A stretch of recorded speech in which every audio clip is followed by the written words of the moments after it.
Hello everyone, कैसे हो आप लोग? बढ़िया हो सब? बहुत बढ़िया हो गया आप लोग। पढ़ाई लिखाई आप लोगों की अच्छी चल रही होगी।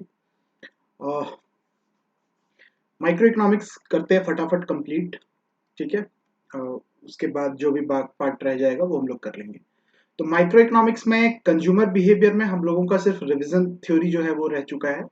वो हम लोग करेंगे, अलग से करेंगे, वो करेंगे। और उसके अलावा एक एक्स्ट्रा पार्ट थोड़ा सा हम अनसर्टेनिटी की भी बात करेंगे। ठीक है। अनसर्टेनिटी की भी बात करेंगे थोड़ा सा। तो अभी शुरू करते हैं हम लोग कॉस्ट थ्योरी। कॉस्ट थ्योरी पे एक क्लास हम लोगों ने लाइव करा है। ठीक है। एक लाइव क्लास हम लोग कॉस्ट थ्योरी के ऊपर किए थे, जिसमें हम लोग समझे थे डिफरेंट टाइप ऑफ कॉस्ट, कि कॉस्ट का टाइप क्या क्या होता है। ठीक है। लेकिन यहाँ पे हम इस लेक्चर के अंदर एकदम बिल्कुल शुरू से स्टार्ट करते हैं कॉस्ट को लेकर के।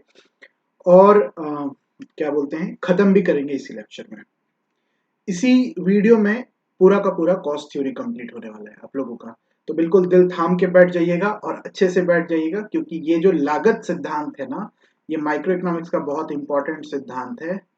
ठीक है। ये जो लागत सिद्धांत है, ये माइक्रो इकोनॉमिक्स का बहुत इंपॉर्टेंट सिद्धांत है। और बहुत अच्छे तरीके से इसको पढ़ेंगे। जनरली हम लोग क्या पढ़ते हैं कि थोड़ा ग्राफ का यूज करते, थोड़ा ग्राफ बनाते और थोड़ा उसको एक्सप्लेन करते, एक आध टेबल बनाते हैं और उसको समझते हैं। इसमें हम थोड़ा अलजेब्रा का भी यूज करेंगे।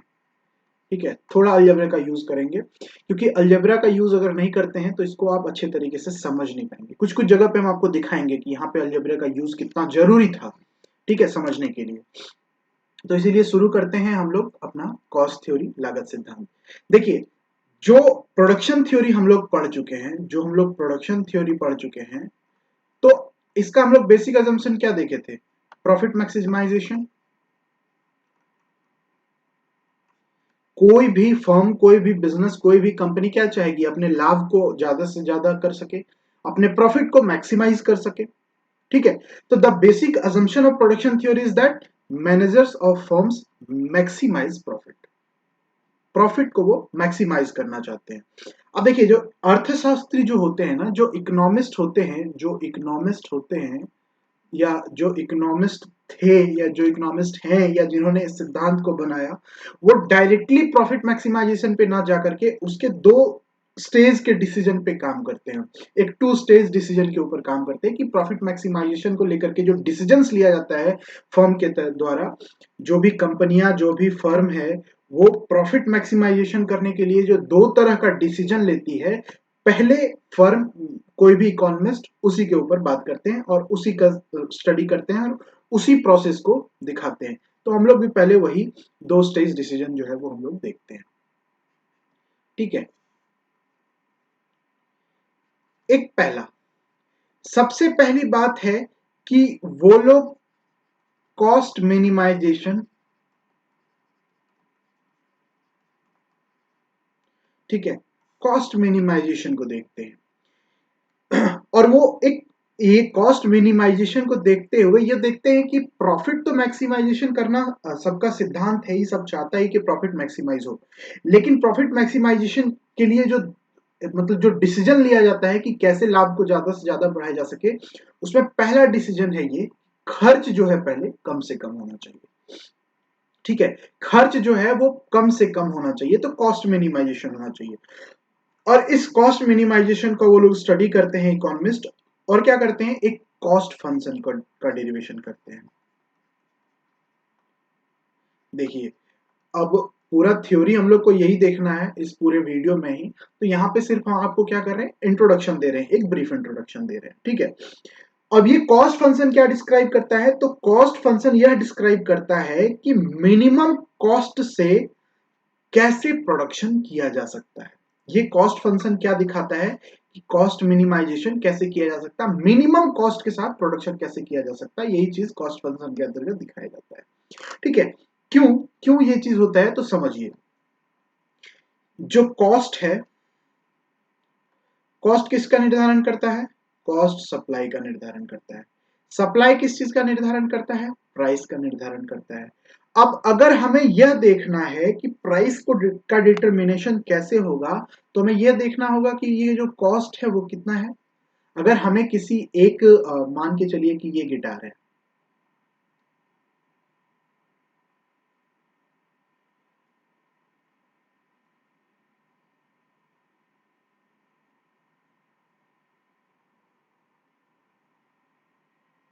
ठीक है, ये गिटार है, ये मैंने अभी आप लोगों के सामने यहाँ पे बनाया। अब मुझे ये बेचना है,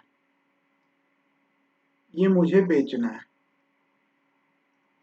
ये मुझे आप लोगों के पास बेचना है इस गिटार को। तो इसका प्राइस हम क्या सेट, अभी हमने आप लोगों के सामने बनाया, तो इसको इसको बेचना है आप लोगों के सामने, तो इसका प्राइस सेट करना है। तो अब जैसे कि अभी तुरंत ही मैंने आप लोगों के सामने ही बनाया इस गिटार को, तो मुझे प्राइस भी अभी सेट करना होगा, पहले से सेट नहीं है। तो किसी भी प्रोडक्ट का प्राइस सेट करने के लिए हमें क्या देखना होगा कि इसको बनाने में हमें कितना कॉस्ट आया है, और जितना कॉस्ट मिनिमाइजेशन होगा हम प्रॉफिट को मैक्सिमाइज उतना ज्यादा कर सकते हैं।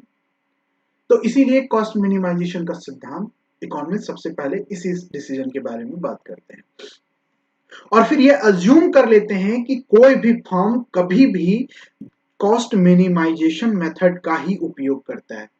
और इसके बाद वह क्या देखते हैं, तो वह देखते हैं कि कोई भी फर्म प्रॉफिट मैक्सिमाइजिंग का आउटपुट लेवल कैसे सेलेक्ट करता है। उसके बाद दूसरा चीज क्या है, तो दूसरा है कि how the firm choose a profit maximising output level.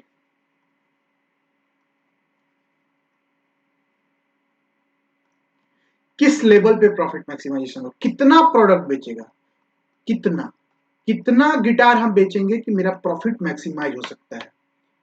ठीक है, इस चीज को वो कैसे डिसाइड करता है कि कितना माल बेचने पर जो प्रॉफिट है वो हमारा मैक्सिमाइज हो सकता है। तो ये दो डिसीजन होता है जो फर्म लेता है। तो इकोनॉमिस्ट डायरेक्ट प्रॉफिट मैक्सिमाइजेशन की बात ना करके पहले इन दोनों डिसीजंस की बात करते हैं, और यही हम कॉस्ट थ्योरी में पढ़ने वाले हैं। ठीक है, आगे बढ़ाते हैं। एक बार ब्रीफली हम आपको थोड़ा सा समझाते हैं कि डिफरेंट कंसेप्ट ऑफ कॉस्ट क्या है। ब्रीफली तो नहीं, लेकिन बहुत एक्सटेंसिव वे में ही समझाएंगे,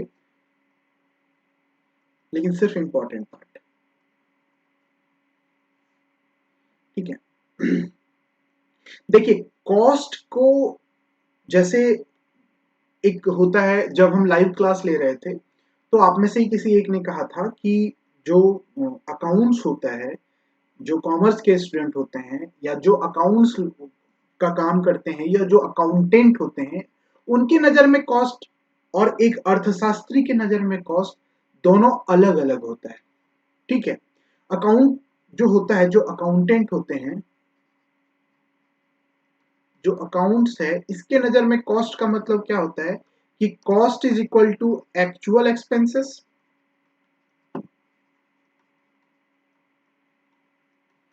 प्लस डेप्रिसिएशन।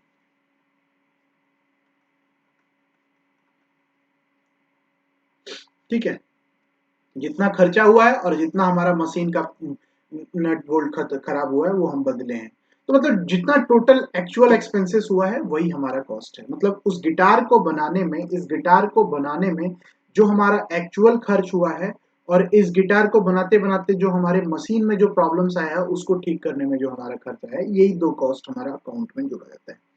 लेकिन जो अर्थशास्त्री होते हैं उनके नजर में, जो इकोनॉमिस्ट होते हैं, जो अर्थशास्त्र के विद्यार्थी भी होते हैं, उनके नजर में कॉस्ट का मतलब ही अलग होता है। क्योंकि इनके दिमाग में बहुत सारा चीज चलते रहता है कि अब जैसे कि अभी हम लोग देखेंगे एक्सप्लिसिट कॉस्ट, इम्प्लिसिट कॉस्ट, ये सारा ड्रामा चलते रहता है। ठीक है, क्या है वो समझते हैं।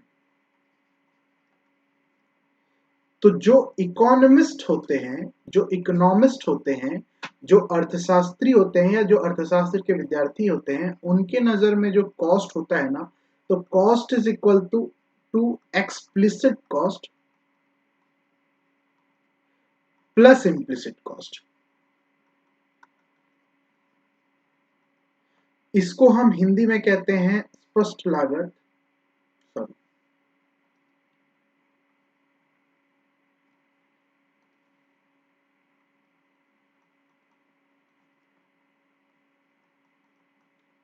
और इसको हम कहते हैं अस्पष्ट लागत।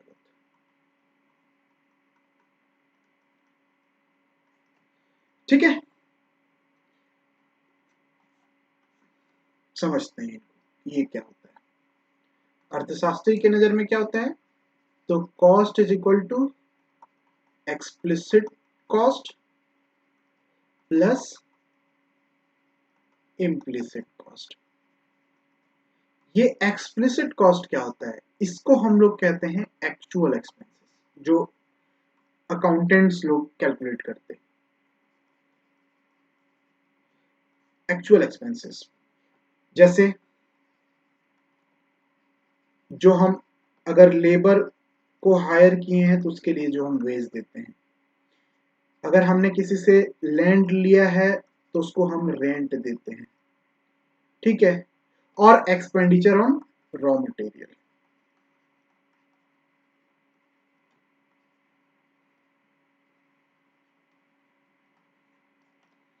ठीक है, जो रॉ मटेरियल के ऊपर हम खर्च करते हैं, जो हम वेज देते हैं, जो हम रेंट पे करते हैं, जो हमारा एक्चुअल एक्सपेंसेस होता है ना, जिसको अकाउंटेंट्स लोग भी कैलकुलेट करते हैं, वो होता है एक्सप्लिसिट कॉस्ट।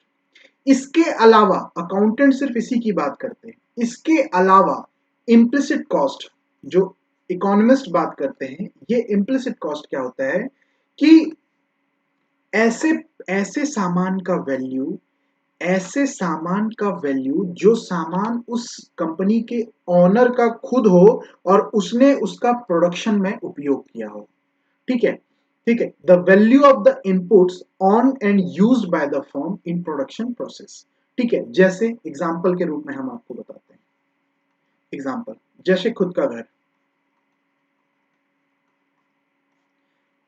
ठीक है, उसके बाद हम जैसे कि अभी हम यहाँ बैठ के लेक्चर रिकॉर्ड कर रहे हैं, तो इसमें हम अपने घर का उपयोग कर रहे हैं। इस घर के लिए तो हम रेंट पे नहीं कर रहे, तो इस घर के लिए अगर हम रेंट पे नहीं कर रहे, हम क्या पे कर रहे हैं, तो हम बिजली बिल पे कर रहे हैं, हम रेंट पे नहीं कर रहे। तो रेंट अगर हम पे नहीं कर रहे, तो ये जो मेरा खुद का घर है, तो इसका वैल्यू अगर हम मान के चलिए, एक्चुअली में कहा जाता है कि जो बेस्ट वैल्यू होगा ना इसका, वो बेस्ट वैल्यू भी इसमें ऐड होगा। कैसे समझते हैं अभी धीरे धीरे करके, लेकिन फिलहाल समझिए कि अपना घर अगर हम किसी को रेंट पे दे देते, अपना घर अगर हम किसी को रेंट पे दे देते, तो वहां से हमें कुछ रेंट मिल जाता।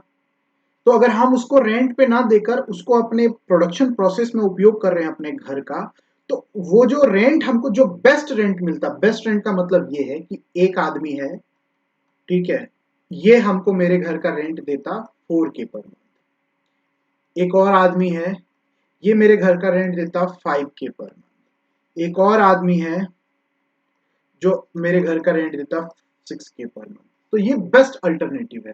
ठीक है, ये बेस्ट अल्टरनेटिव है, इसको हम ऐड करेंगे अपनी।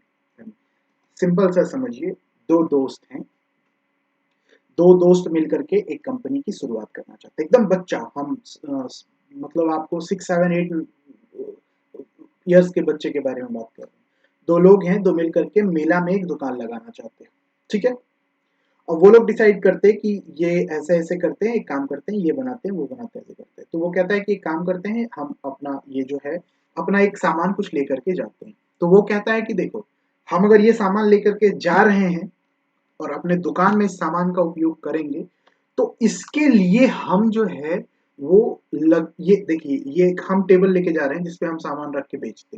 तो ये टेबल अगर हम अपने दुकान में यूज नहीं करते और इस टेबल को हम किसी और को बेचने के लिए दे देते, तो वो हमको इस टेबल के लिए भाड़ा देता 5 रुपया। ठीक है, दूसरे को अगर हम देते तो वो हमको देता 6 रुपया, तीसरे को अगर हम देते तो हमको देता 7 रुपया, तो हम तीसरे को ही देते। तो हम कहेंगे कि देखो, वो जो बंदा है, वो बंदा हमको इस टेबल का रेंट 7 रुपया दे रहा था, तो हम उसको नहीं दिए और इसका इस टेबल का यूज हम अपने दुकान में कर रहे हैं। तो जब हमें प्रॉफिट हो जाएगा तो हम उसमें से ये 7 रुपया ले लेंगे कॉस्ट के रूप में, क्योंकि हमको 7 रुपया मिल रहा था, हम उसी को कंसिडर करेंगे जो हमको ज्यादा मिल रहा था। तो द बेस्ट अल्टरनेटिव की बात करेंगे। ठीक है, तो उसी तरह इसको कहते हैं अपॉर्चुनिटी कॉस्ट, अवसर लागत, द बेस्ट अल्टरनेटिव।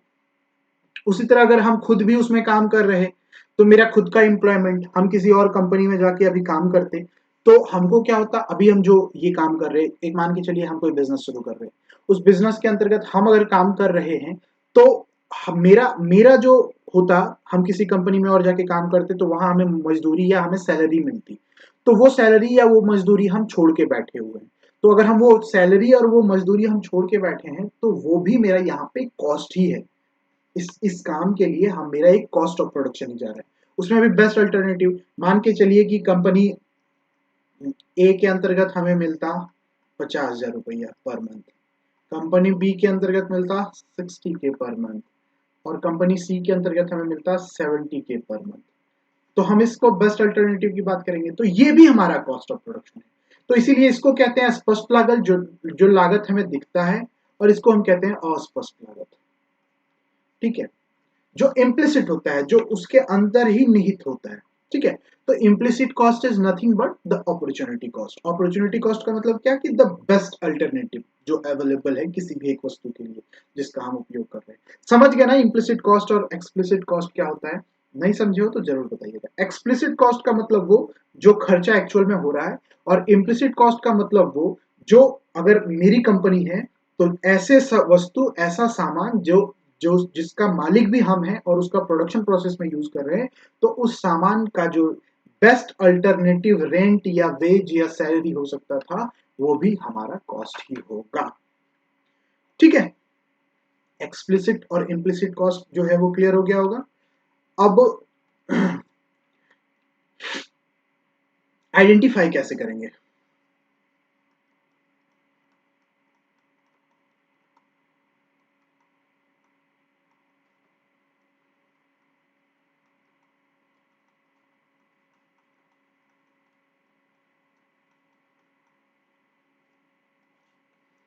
ठीक है,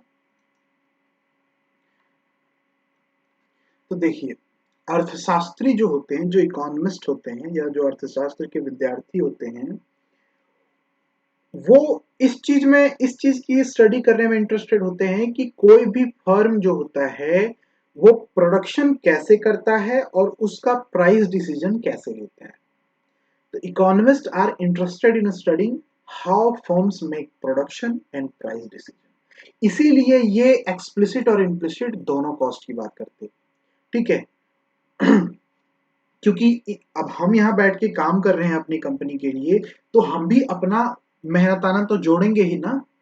तो हम उस मेहनताना को, उस इम्प्लिसिट कॉस्ट को भी प्राइस डिटरमाइन करने में उसको क्या बोलते हैं, ऐड करेंगे।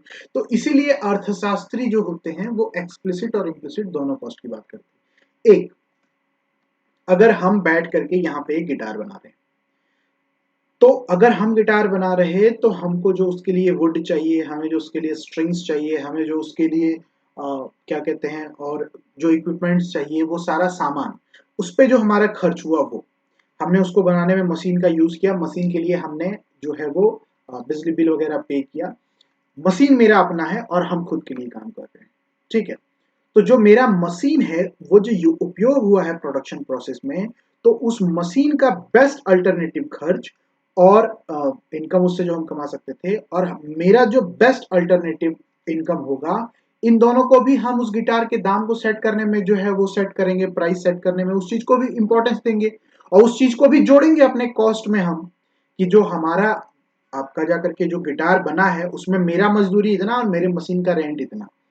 तो इसीलिए इकोनॉमिस्ट जो है वो किस चीज में इंटरेस्टेड होते हैं, कि कैसे किस प्रोडक्शन हुआ है और उसका प्राइस कैसे डिटरमाइन हो रहा है। इसलिए वो एक्सप्लिसिट और इम्प्लिसिट दोनों कॉस्ट की बात करते हैं। अकाउंटेंट्स का जॉब है कि वो सिर्फ मनी का इनफ्लो और आउटफ्लो, पैसा कहां से आ रहा है, पैसा कहां जा रहा है, इसका वो ट्रैक रिकॉर्ड रखे। तो उसका अगर वो ट्रैक रिकॉर्ड रखना चाहते हैं कि पैसा कहां से आ रहा है और पैसा कहां को जा रहा है, तो इसीलिए उनको इन सारी चीज इम्प्लिसिट और इम्प्लिसिट से कोई लेना देना नहीं होता। वो सिर्फ और सिर्फ एक्चुअल एक्सपेंसेस को ही दिखाना चाहते हैं। ठीक है, तो समझ गए कि कैसे जो है अकाउंटेंट क्यों सिर्फ एक्चुअल एक्सपेंसेस की बात करते और इकोनॉमिस्ट क्यों इम्प्लिसिट को भी इंक्लूड करते। तो इसी तरह इसीलिए इकोनॉमिक्स जो स्टूडेंट होता है या जो इकोनॉमिस्ट होता है, उनकी नज़र में कॉस्ट अलग होता है और अकाउंटेंट्स की नज़र में कॉस्ट अलग होता है। ठीक है, अगर हम प्रॉफिट की बात करें, बहुत इंपॉर्टेंट, प्रॉफिट को माइक्रो इकोनॉमिक्स में पाई से दिखाते हैं, ठीक है। अकाउंटेंट्स वर्सेस इकोनॉमिस्ट, ठीक है। देखिए, जो अकाउंटेंट्स होते हैं ना, इनके लिए प्रॉफिट होता है टोटल रेवेन्यू, जो माल बेच के जो पैसा आया है उसमें से एक्सप्लिसिट कॉस्ट यानी को माइनस कर दीजिए, इसके हिसाब से पाई ये होता है। Profit is equal to total revenue minus explicit cost. और इकोनॉमिस्ट के नजर में क्या होता है, क्योंकि उनके लिए कॉस्ट सिर्फ एक्सप्लिसिट कॉस्ट ही है, तो वो प्रॉफिट का मतलब क्या होता है कि माल बेच के जितना पैसा आया उसमें से कॉस्ट आप माइनस कर दीजिए। तो इसीलिए अकाउंटेंट के लिए क्या होगा, T R minus explicit cost. और इकोनॉमिस्ट के लिए क्या होगा, तो pi is equal to T R minus explicit cost plus implicit cost.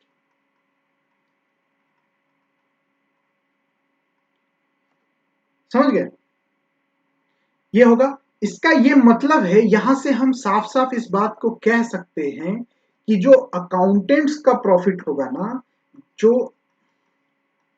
Accountants का प्रॉफिट होगा वो ग्रेटर देन होगा इकोनॉमिस्ट के प्रॉफिट से।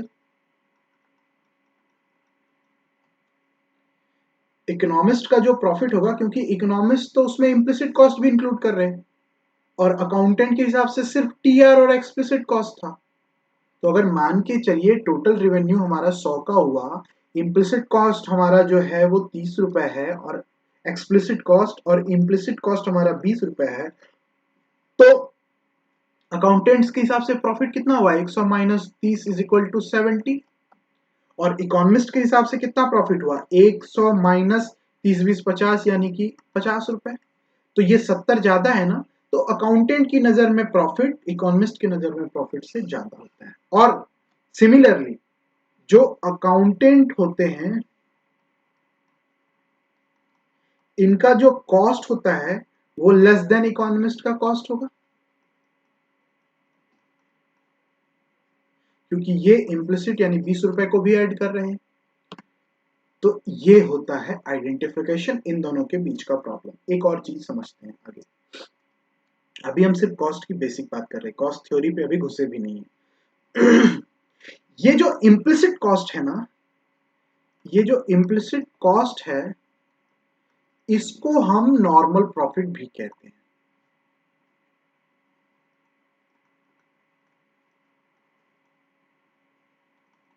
इसको हम नॉर्मल प्रॉफिट भी कहते हैं। ठीक है, क्यों क्यों कहते हैं इसको समझिए।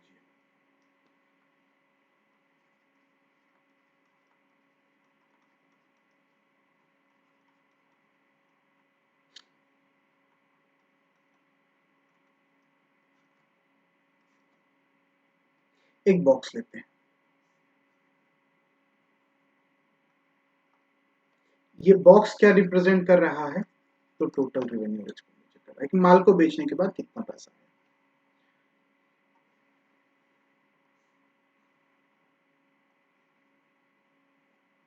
ये भी रिप्रेजेंट कर रहा है टीआर को, ठीक है। अब देखिए इकोनॉमिस्ट के हिसाब से क्या होगा,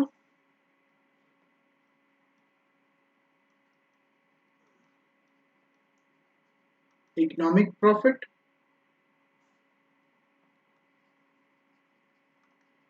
इम्प्लिसिट कॉस्ट एक्सप्लिसिट कॉस्ट, है ना। ये 3 पार्ट में टोटल रेवेन्यू बढ़ जाएगा। अब जो आपका ये है क्या कहते हैं अकाउंटेंट्स है, उसके हिसाब से क्या होगा, तो इकोनॉमिक प्रॉफिट और एक्सप्लिसिट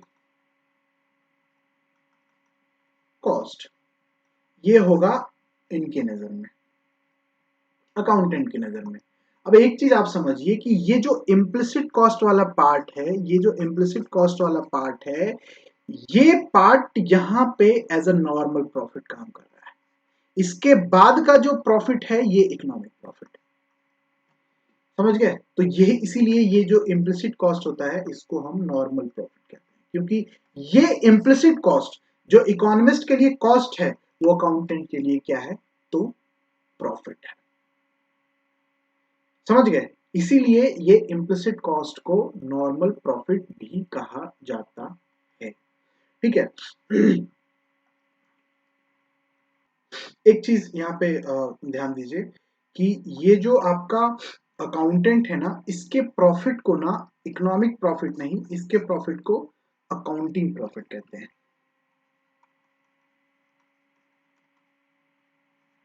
ठीक है।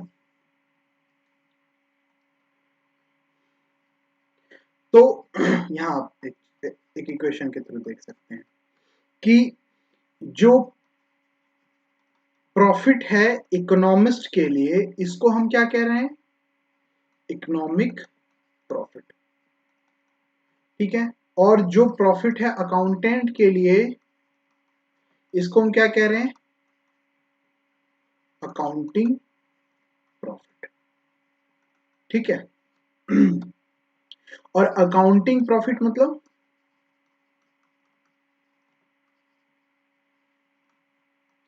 मतलब economic profit plus implicit cost.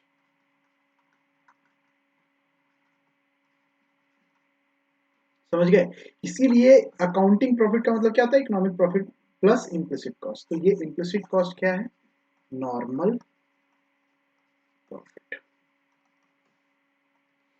समझ गए इस चीज को? तो इकोनॉमिस्ट के पॉइंट ऑफ व्यू से अगर एक बिजनेस को प्रॉफिटेबल रहना है तो उसे दोनों ही कॉस्ट कवर करना होगा, इम्प्लिसिट कॉस्ट भी कवर करना होगा और एक्सप्लिसिट कॉस्ट भी कवर करना होगा। कोई व्यक्ति अगर अपनी मजदूरी उसमें ऐड नहीं कर रहा और वो काम किए जा रहा है तो वो लंबे समय तक काम नहीं कर पाएगा और वो बिजनेस लंबे समय तक प्रॉफिटेबल भी नहीं होगा। ठीक है। अब कॉस्ट के प्रकार में एक होता है variable cost versus fixed cost. समझिएगा कि जो ट्रेडिशनल थ्योरी था है ना कॉस्ट का, वो कॉस्ट को फिक्स्ड और वेरिएबल कॉस्ट के रूप में बांट देता है, दो अलग अलग तरह का कॉस्ट। अब ये फिक्स्ड कॉस्ट और वेरिएबल कॉस्ट क्या होता है, देखिए, जो भी हम रॉ मटेरियल्स लगाते हैं, इसके लिए जो हम पेमेंट करते हैं, ये हमारा वेरिएबल कॉस्ट होता है। ठीक है। उसके बाद जो हम डायरेक्ट लेबर लेकर के आते हैं, डायरेक्ट लेबर लाते, इनको जो हम वेज देते हैं, वो होता है हमारा वेरिएबल कॉस्ट। इसके अलावा जो भी हमारा कैपिटल है, जो भी हमारा कैपिटल है उसको जो चलाने में जो खर्च आता है ना, जैसे running expenses of fixed capital, example fuel. ठीक है।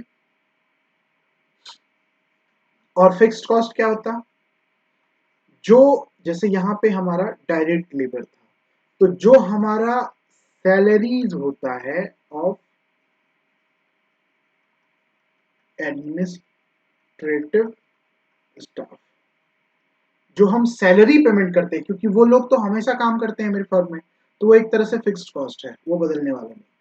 उसके अलावा जो मशीन है उसमें जो डेप्रिसिएशन होता है,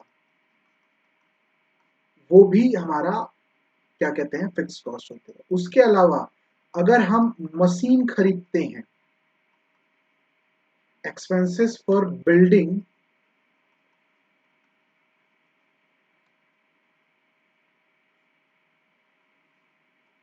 डेप्रिसिएशन एंड रिपेयर। ठीक है। जो भी मशीन खरीदते हैं उसके लिए हम उसको चाहे रिपेयर कर रहे हैं या उसको नया बना रहे हैं या कुछ और कर रहे हैं, तो वो हमारा फिक्स्ड कॉस्ट होता। अगर हमने एक दारू बनाने की मशीन खरीद ली तो उस मशीन से हम कितना भी प्रोडक्शन करते जाएं, उस मशीन का कॉस्ट हमारा नहीं बढ़ने वाला। कॉस्ट हमारा क्या बढ़ेगा, अगर हम देसी दारू बना रहे हैं तो इसके लिए हमें जो माल चाहिए, रॉ मटेरियल, उसका कॉस्ट बढ़ेगा। ठीक है, तो ये वेरिएबल कॉस्ट और फिक्स्ड कॉस्ट होता है, ये हम समझा चुके हैं बहुत बार, बहुत अलग अलग तरीके से। तो यही चीज अगर अभी बार बार समझाते रहेंगे तो बहुत रिपीटेड भी हो जाएगा और बहुत, वैसे भी लेक्चर बहुत लंबा होने वाला है। ठीक है, अब जो ग्राफ होता है ना, जो ग्राफ होता है, एकदम ध्यान रखिएगा पीछे की चीजों को अब हम बहुत रिलेट करेंगे। तो जो फिक्स्ड कॉस्ट होता है, इसका ग्राफ कैसा होता है, तो इसका ग्राफ ऐसा होता है। फिक्स्ड कॉस्ट, यहाँ पे कॉस्ट है, यहाँ पे ओरिजिन है, यहाँ पे आउटपुट।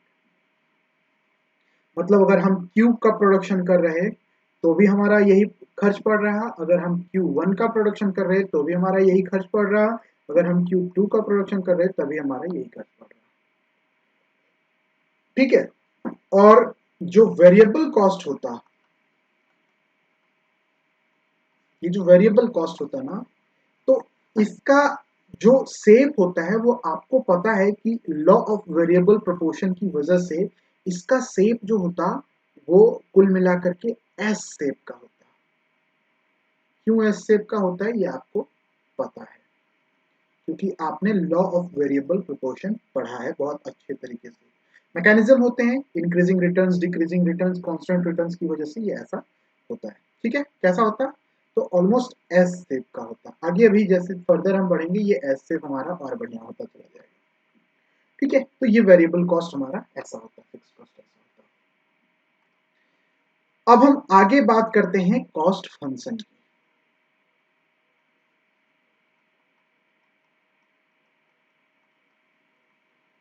कॉस्ट फंक्शन, तो कॉस्ट फंक्शन क्या करता है कि it shows the general relationship between cost of production, cost of factor of production, factor of production का कॉस्ट क्या आ रहा है और जो आउटपुट बना रहे हैं उसका कॉस्ट क्या आ रहा है।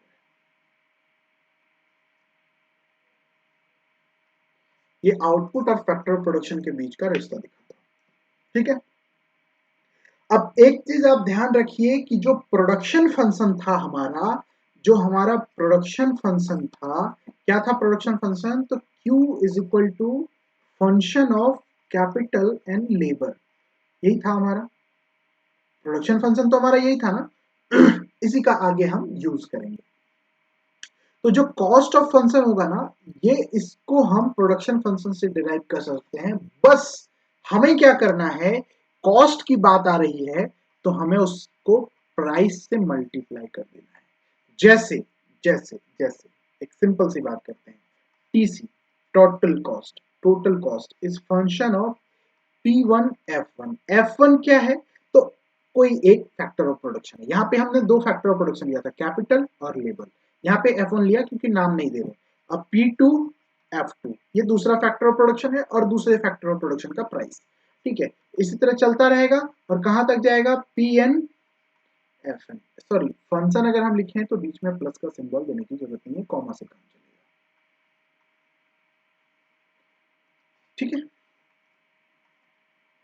ये Pn Fn तक चलेगा कि एन फैक्टर ऑफ प्रोडक्शन कुछ भी हो सकता है, ये कैपिटल हो सकता है, लेबर हो सकता है, एंटरप्रेन्योरशिप हो सकता है, लैंड लेबर, इसमें इसके बीच में बहुत कुछ हो सकता है। तो ये हमारा टोटल कॉस्ट का जो फंक्शन है वो ये। ठीक है, ये एफ P1 क्या है, तो प्राइस, और F1 क्या है, तो फैक्टर ऑफ प्रोडक्शन।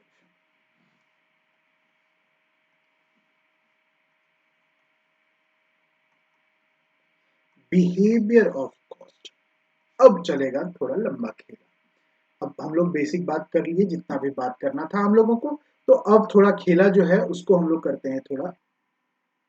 एक फर्म को इस बात का नॉलेज होना चाहिए कि अगर वो आउटपुट को बदलता है, अगर वो क्वांटिटी को बढ़ाता घटाता है, अगर आउटपुट को चेंज करता है तो कॉस्ट कैसे चेंज होगा। तो ये कॉस्ट कैसे चेंज होगा, ये बिहेवियर है कॉस्ट का।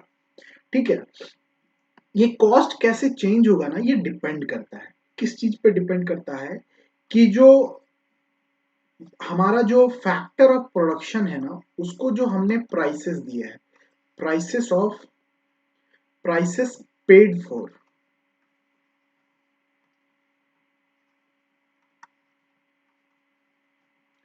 द एफओपीज, ठीक है। उसके बाद अगर फैक्टर ऑफ प्रोडक्शन का प्राइसेस बढ़ घट जाए तो कॉस्ट भी हमारा चेंज हो जाएगा, आउटपुट को चेंज होने पे बहुत बहुत हद तक वेरी कर जाएगा।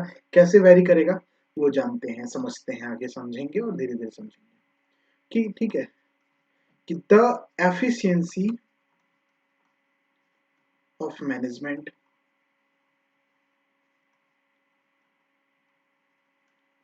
अगर मैनेजमेंट की एफिशिएंसी में भी जैसा होगा, जैसा मैनेजमेंट का एफिशिएंसी होगा, इस पे भी डिपेंड करेगा कि अगर आउटपुट चेंज करते हैं तो कॉस्ट कैसे चेंज होगा, कॉस्ट का बिहेवियर क्या होगा, ठीक है। इसके अलावा जो प्लांट का साइज है, द स्केल और ऑफ द प्लांट, और साइज भी कर दीजिए, ठीक है। अगर प्लांट का साइज बहुत बड़ा है ना, कॉस्ट में कमी आएगा। आप देखते हो ना कि जो बड़ा बड़ा फैक्ट्रीज होता है वो वस्तु को थोड़ा सस्ता रेट पे बना के बेच सकता है। तो इस पे भी डिपेंड करता है कि आउटपुट चेंज करने पे कॉस्ट कैसे चेंज होगा, और टेक्नोलॉजी का स्तर क्या है, ठीक है। टेक्नोलॉजी का स्तर क्या है, इस पे भी डिपेंड करता है कि अगर आप आउटपुट चेंज करते हैं तो कॉस्ट कैसे चेंज होगा, ठीक है। तो ये जो कॉस्ट और rate of utilisation of plant की जो हम बात करते हैं कि ये किसी भी चीज को बनाने में जो कॉस्ट मिनिमाइजेशन का तरीका फॉर्म अपनाता है और कॉस्ट मिनिमाइजेशन करके और प्रोडक्शन करता है, तो ये सारा जो रिलेशनशिप होता है ना, इसको पढ़ना, इसकी स्टडी करना इतना आसान नहीं है। बहुत कॉम्प्लिकेटेड चीज है, लेकिन इसको धीरे धीरे उठा करके थ्योरी में डाल दिया जाता है। बहुत मेहनत है इसके पीछे, इस चीजों को समझने के पीछे। अब देखिए, आउटपुट डिसीजन लेने के लिए ना दो बेसिक कॉस्ट काम करता है, दो तरह का बेसिक कॉस्ट फंक्शन को देखना पड़ेगा कि हमें कितना आउटपुट बनाना है, कितना प्रोडक्शन करना है। इस चीज को अगर हम देखना चाहते हैं तो इसके लिए हमें दो बेसिक कॉस्ट फंक्शन को देखना।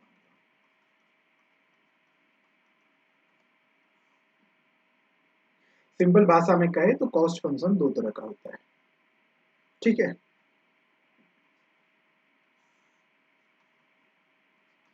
एक, अभी हम कोई सामान बना रहे हैं तो उस चीज के लिए जो हम डिसीजन ले रहे हैं ना, तो ऐसा फंक्शन, ठीक है। ऐसे फंक्शन को हम क्या कहते हैं, तो ऐसे फंक्शन को हम कहते हैं शॉर्ट रन कॉस्ट फंक्शन, ठीक है। शॉर्ट रन कॉस्ट फंक्शन क्या होता है, इसमें हम क्या करते हैं कि एटलीस्ट कोई एक एफओपी, कोई वन एफओपी जो होगा वो हमारा क्या होगा, तो वो हमारा वेरिएबल, ठीक है। और दूसरा होता है कि planning for long range activity. हम भविष्य के लिए जब प्लानिंग करते हैं ना, तो हम जब प्लानिंग करते हैं ना, तो एक तरह का कॉस्ट फंक्शन ये भी होता है कि चलो एक ऐसा सामान ले लेते हैं जो इतने साल तक चलेगा, ऐसे प्रोडक्शन करेगा, ऐसे काम करेगा, ये करेगा, वो करेगा। तो ऐसी प्लानिंग्स भी हम करते हैं और उसके ऊपर भी, कैपिटल के ऊपर भी हम उस तरह के कैपिटल्स पे भी खर्च करते हैं। तो इसको हम कहते हैं लॉन्ग रन कॉस्ट फंक्शन, ठीक है। लंबे समय में कुछ भी फिक्स्ड नहीं रहता, लंबा समय में कुछ भी फिक्स नहीं रहता, क्योंकि जो सामान शॉर्ट रन में फिक्स था, मान के चलिए आपके पास एक ट्रैक्टर है, तो उस ट्रैक्टर को आप लॉन्ग रन में सेकेंड हैंड मार्केट में बेच सकते हैं, समझ गए। तो लॉन्ग रन में कुछ भी फिक्स नहीं रहता। तो इन मैक्रो इकोनॉमिक्स सिंप्लिसिटी के लिए क्या करते हैं कि जो शॉर्ट रन कॉस्ट फंक्शन है ना, उसी का उपयोग किया जाता, लॉन्ग रन कॉस्ट फंक्शन का उपयोग नहीं के बराबर किया जाता, ठीक है। तो शुरू करते हैं शॉर्ट रन कि production cost in short run, हमारा अगला टॉपिक होगा प्रोडक्शन कॉस्ट इन शॉर्ट।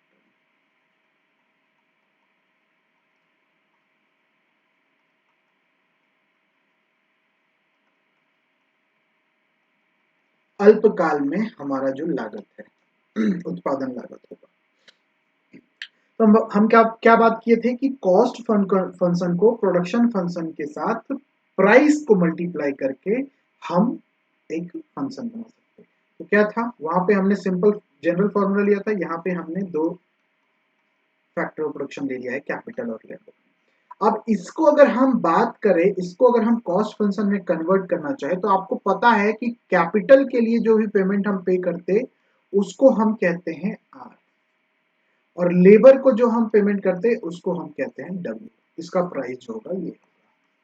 तो cost is equal to W L price into factor of production plus R K, ये हमारा कॉस्ट फंक्शन है।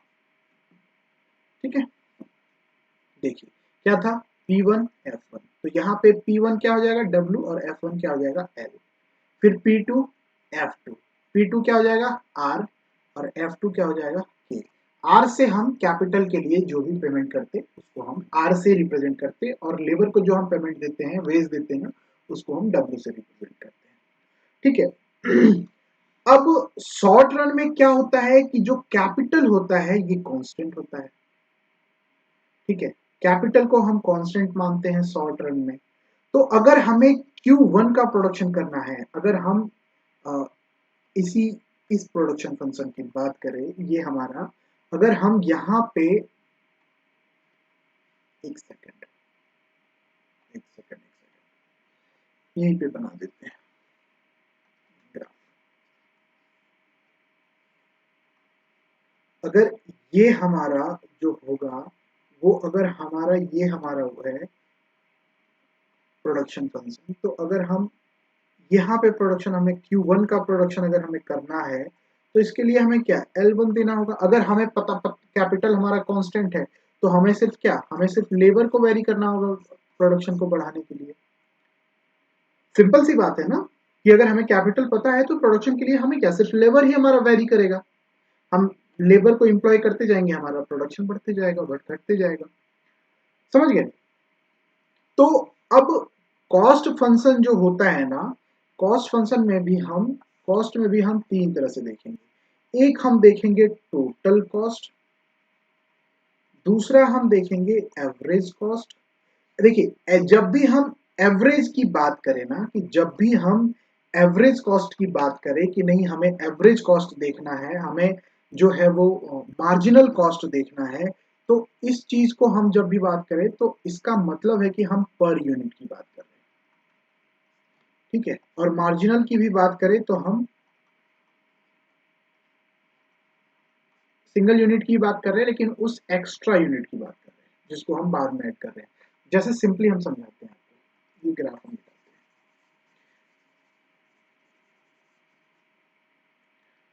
समझिए। अगर 100 हमारा टोटल कॉस्ट है और इसको बनाने में 10 लोग काम कर रहे हैं, तो अगर 100/10 कर दे तो इसका मतलब एक आदमी 10, जैसे 100 कलम हमने टोटल बनाया, 100 पेन हमने बनाया, इसको बनाने में 10 लोग लगे। ठीक है, तो एक आदमी ने कितना बनाया, 10 कलम बनाया। इसका मतलब क्या है कि हम पर यूनिट की बात कर रहे हैं। जब भी हम एवरेज की बात करते हैं तो क्या करते हैं, पर यूनिट की बात करते हैं। और जब हम मार्जिनल की बात करते हैं, इसका मतलब क्या है कि एक और लेबर अगर हम बढ़ाते हैं तो उससे हमारा कितना प्रोडक्शन होगा, या एक कलम और अगर हम क्या बोलते हैं प्रोडक्शन और करना चाहते हैं, 101वां प्रोडक्शन करना चाहते हैं, तो इस एक को प्रोड्यूस करने में हमारा कॉस्ट क्या है।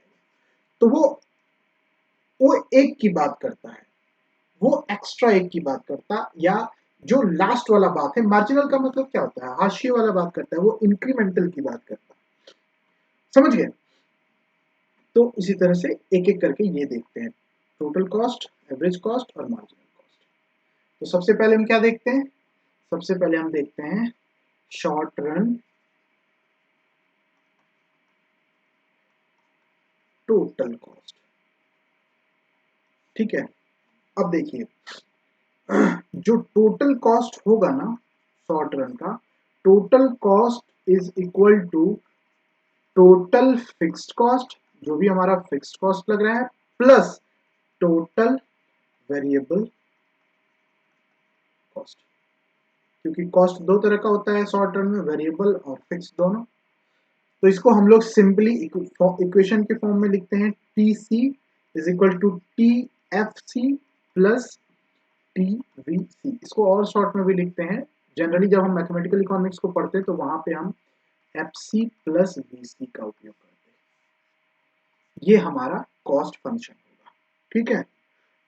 जहां पे जो हमारा टी एफ सी है, टी एफ सी जो है वो हमारा क्या है, तो आर और के, लेकिन के हमारा कांस्टेंट है। और टी वी सी क्या है, टी वी सी क्या है, तो डब्ल्यू एल, ये है हमारा। यानी अगर इसको हम फंक्शन को अगर हम इक्वेशन में बदलना चाहे तो हम ऐसे लिख सकते हैं, cost is equal to W L plus R K. तो यही चीज तो हम लोगों ने इधर किया था ना, ये देखो, ये देखो, है ना, समझ गए। अब देखो, अगर हम फिक्स्ड कॉस्ट और वेरिएबल कॉस्ट दोनों को मिला दें तो हमारा ग्राफ कैसा होगा। ये हमारा फिक्स्ड कॉस्ट है और यहां से हमारा शुरू होगा वेरिएबल कॉस्ट, ठीक है। तो ये हमारा टोटल कॉस्ट होगा, क्योंकि यहां पे ये वेरिएबल कॉस्ट, ये वाला पोर्शन हमारा जो है, ये हमारा क्या है, तो ये हमारा वेरिएबल कॉस्ट है, ये हमारा वेरिएबल कॉस्ट है और ये हमारा फिक्स्ड कॉस्ट है। अगर हम इसको अलग अलग देखे थे तो हम कैसे देखे थे, हमने ऐसे देखा था कि ये हमारा फिक्स्ड कॉस्ट है और ये हमारा वेरिएबल कॉस्ट है। इसको अगर हम एक साथ मिला दें तो ये हमारा ऐसा बनेगा, ये हमारा फिक्स्ड कॉस्ट और ये हमारा वेरिएबल कॉस्ट, ठीक है। समझ गए कि short run total cost curve कैसा होगा। तो short run total cost curve जो होगा हमारा वो ऐसा। अच्छा, एक चीज आप यहाँ पे नोटिस कीजिए कि जो टोटल कॉस्ट है, ये जो टोटल कॉस्ट है हमारा, ये ऑलमोस्ट हमारा वेरिएबल कॉस्ट जैसा ही दिख रहा है। ऑलमोस्ट नहीं, वेरिएबल कॉस्ट जैसा दिख, क्योंकि फिक्स्ड कॉस्ट तो फिक्स्ड है। तो जो हमारा टोटल कॉस्ट वेरी करेगा, जो टोटल कॉस्ट हमारा बढ़ेगा, एक चीज मान के चलिए कि एक फर्म है, एक फर्म है, ठीक है, उसका फिक्स्ड कॉस्ट है 100, वो कुछ भी बनाए उसको 100 ही लगे। तो अगर वो 1 लीटर दारू बनाता है, 1 लीटर दारू बनाता है तो उसे 40 रुपए खर्च पड़ता है। तो उसका टोटल कॉस्ट कितना हो गया, TC is equal to 100 plus 40 is equal to 140। अब अगर वो दूसरा लीटर बनाता तो TC is equal to 100 plus 80 is equal to 180। तो इसका मतलब क्या है कि टीसी वेरी कर रहा है किसके साथ, वेरिएबल कॉस्ट के साथ। वेरिएबल कॉस्ट चेंज हो रहा है तो टीसी चेंज हो रहा है, फिक्स्ड कॉस्ट तो फिक्स्ड ही रह रहा। इसीलिए जो ये वेरिएबल टोटल कॉस्ट का ग्राफ होता वो वेरिएबल कॉस्ट की तरह ही होता। समझ गए।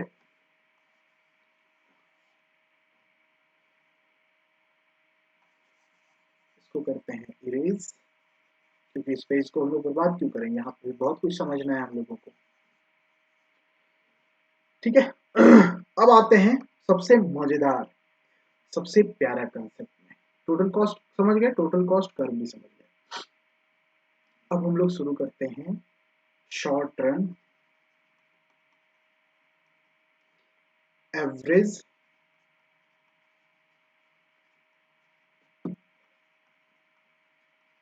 एंड मार्जिनल कॉस्ट, ठीक है। सबसे पहले हम एवरेज को देखते हैं, एवरेज, सबसे पहले हम एवरेज कॉस्ट कर्व देखते हैं, ठीक है। किसमें, तो शॉर्ट रन में। इसको कहते हैं, इसको हम लोग पूरे कोर्स में एटीसी के रूप में रिफर करेंगे, एवरेज टोटल कॉस्ट, ठीक है।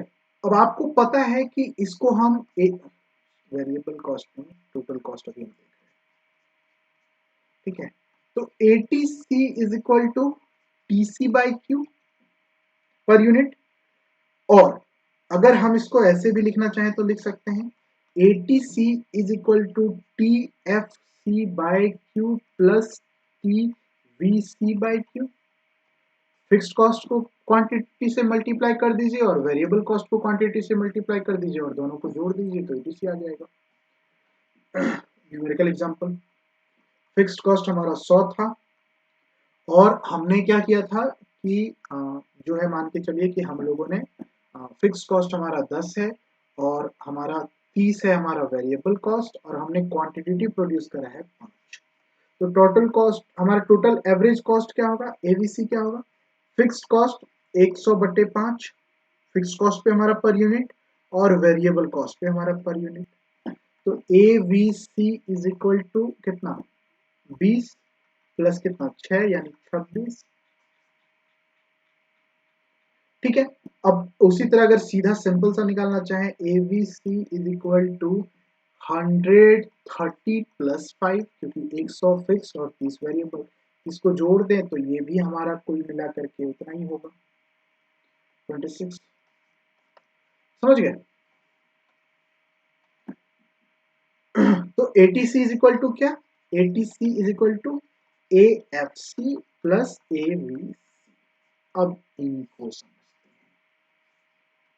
देखिए हम एक एक पार्ट को धीरे धीरे धीरे धीरे धीरे धीरे खोलते जा रहे हैं। ठीक है, एक एक चीज को धीरे धीरे खोलते जा रहे हैं, एकदम बेसिक से शुरू किए और जो भी चीज हमारे सामने आते जा रहा है एक एक पॉइंट को हम खोलते जा रहे हैं, उसको बड़ा बनाते जा रहे हैं, उसको समझते जा रहे हैं। अब ये फिक्स कॉस्ट है तो एएफसी बराबर क्या होगा, टी/क्यू। ठीक है, अब यहां से आप एक चीज का अंदाजा लगा सकते हैं, सिंपल सा इकोनॉमिक्स में एक काम होता है जो सबसे इंपॉर्टेंट होता है, उसको हम कहते हैं इंटरप्रेट करना। कोई भी इक्वेशन या कोई भी ग्राफ आपके सामने रखा हुआ है, उसको अगर आप उसका आप अच्छे तरह से इंटरप्रिटेशन करना सीख जाते हैं तो आप बहुत बेहतरीन चीजों को आंसर में भी लिख सकते हैं और एक्चुअली में पूरा समझना भी वही होता है, उसको इंटरप्रेट करना ही सिर्फ होता है। यहां से आप एक चीज समझिए कि अगर AVC is equal to TFC by Q है तो इसका मतलब क्या है कि जैसे जैसे क्वांटिटी बढ़ता जाएगा, जैसे जैसे क्वांटिटी बढ़ता जाएगा, जो टीएफसी है, ठीक है, जो टीएफसी है या एएफसी है, एएफसी जो है एएफसी इज इक्वल टू, तो जो एएफसी होगा वो हमारा क्या होगा, तो वो हमारा घटता जाएगा। न्यूमेरिकल एग्जांपल लेके समझाते हैं, इसको हम अलग पेज में समझा देंगे। ठीक है, यहाँ हम समझते हैं। मान के चलिए कि फिक्स्ड कॉस्ट हमारा 100 है। ठीक है, एक क्वांटिटी का प्रोडक्शन करते 10 या Q2 का प्रोडक्शन करते, अगर हमारा क्वांटिटी बढ़ गया Q2 लेवल का प्रोडक्शन कर रहे तो 20। ठीक है, Q1 पे 10 यूनिट बना रहे, Q2 पे 20 यूनिट बना रहे। अब देखिए AFC एट Q1 क्या होगा, तो 100/10। अगर हम 10 यूनिट का प्रोडक्शन कर रहे हैं तो एवरेज फिक्स कॉस्ट कितना हो रहा है 10। अगर हम 20 यूनिट का प्रोडक्शन कर रहे हैं Q2 तो 100/20 यानी कि 5। तो आप एक चीज समझिए कि जैसे हमारा क्वांटिटी बढ़ा, हमारा AFC जो है उसकी वैल्यू घट गई, AFC जो है उसकी वैल्यू घट गई। देखिए 10 से 5 हो गया। जैसे हमारा Q 10 से 20 हुआ, AFC हमारा 10 से 5 हो गया। ठीक है, इसका मतलब क्या है कि यहाँ पे जो ये Q है इसकी वैल्यू जितना ज्यादा होगी इसका वैल्यू उतना कम होगा। समझ गए ना? तो इसका मतलब ये है, इस चीज को अगर हम ग्राफ के माध्यम से दिखाना चाहें, वैसे तो हम बहुत बढ़िया से इसको डिराइव करके आपको दिखाएंगे, लेकिन अगर हम इसको ग्राफ के माध्यम से दिखाना चाहे तो इसको हम ऐसे दिखा सकते हैं। Q1 पे हमारा जो AFC था वो यहां था और जैसे हम Q2 पे पहुंचे AFC हमारा घट गया। Q1 हमारा जब बढ़ा तो AFC हमारा घट गया, यानी कि जो AFC कर्व होगा वो कैसा होगा, तो वो डिमांड कर्व जैसा ही होता है। ठीक है, इसको रेक्टेंगुलर हाइपरबोला कहते हैं, ऐसा ही होता है। समझ गए इस चीज को, AFC को समझ गए बहुत अच्छे तरीके से। अब एबीसी को समझते हैं। क्योंकि ये वेरिएबल का कंसेप्ट है तो थोड़ा एक टेबल लेकर के समझाते हैं। देखिए, शुरू में इंक्रीजिंग रिटर्न्स होगा तो एबीसी कम होता जाएगा। शुरू में इंक्रीजिंग रिटर्न्स होता है ना, काम कैसे करता है, इंक्रीजिंग रिटर्न्स, फिर कांस्टेंट रिटर्न्स, फिर डिमिनिशिंग रिटर्न्स। मतलब अगर आप के और एल को अगर जितना लगा रहे हैं, डबल कर रहे हैं, तो आपको डबल से ज्यादा प्रॉफिट मिलेगा, मतलब आउटपुट मिलेगा। आपको पता है इंक्रीजिंग रिटर्न्स, कांस्टेंट रिटर्न्स और डिमिनिशिंग रिटर्न क्या है। तो अगर रिटर्न में हमारा इंक्रीजिंग है तो इनपुट हमारा कम लगेगा, तो इसीलिए अगर इनपुट कम लगेगा तो जो वेरिएबल कॉस्ट है वो भी कम लगेगा। आप समझिए कि अगर हम 100 यूनिट्स का सामान लगा रहे तो इंक्रीजिंग रिटर्न्स है, आईआरएस है, आपका प्रोडक्शन कॉस्ट में आईआरएस क्लियर होना चाहिए। अगर आईआरएस है तो हमको लगता है कि 260 यूनिट के बराबर हमको रिटर्न देगा। अगर पहले हम 100 कर रहे थे और उसमें अगर 100 का जोड़ दिए तो अगर टोटल हमारा 200 हुआ तो हमको रिटर्न 200 से डबल से भी ज्यादा मिलने वाला है। तो इंक्रीजिंग रिटर्न्स में हमें क्या है, ज्यादा ज्यादा प्रोडक्शन मिल जाएगा कम खर्च पे, कम खर्च पे, कम कॉस्ट पे। तो कम कॉस्ट पे तो वो कॉस्ट कौन सा है, वेरिएबल कॉस्ट है। तो इसका मतलब है कि शुरू में जहां आईआरएस ऑपरेट करता है तो उस आईआरएस की वजह से एबीसी कम होता जाएगा। शुरू में एबीसी जो है वो नीचे की तरफ जाएगा, ठीक है। फिर सीआरएस काम करेगा, तो सीआरएस काम करेगा तो ऐसा जाएगा, ठीक है। फिर डीआरएस काम करना शुरू कर देगा, डीआरएस काम करना शुरू कर देगा।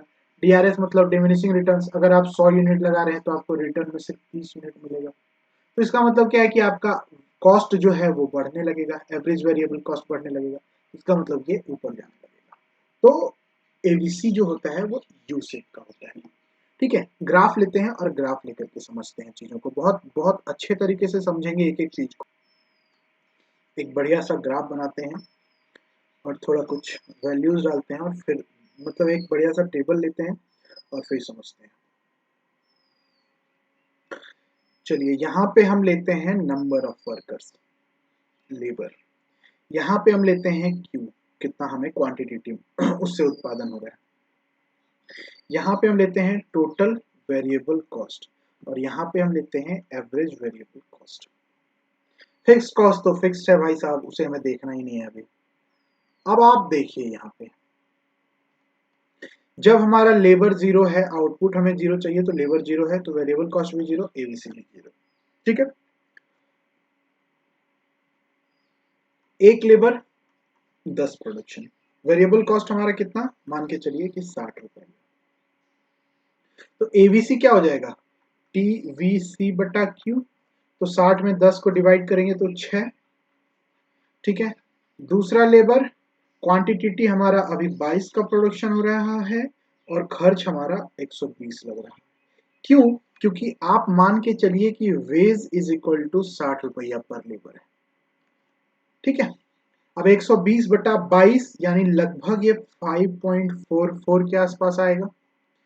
फिर तीसरा लेबर, ठीक है, तीसरा लेबर तो 36 क्वांटिटी और खर्च कितना 180, और 180 डिवाइडेड बाय 36 ये लगभग 5, ठीक है।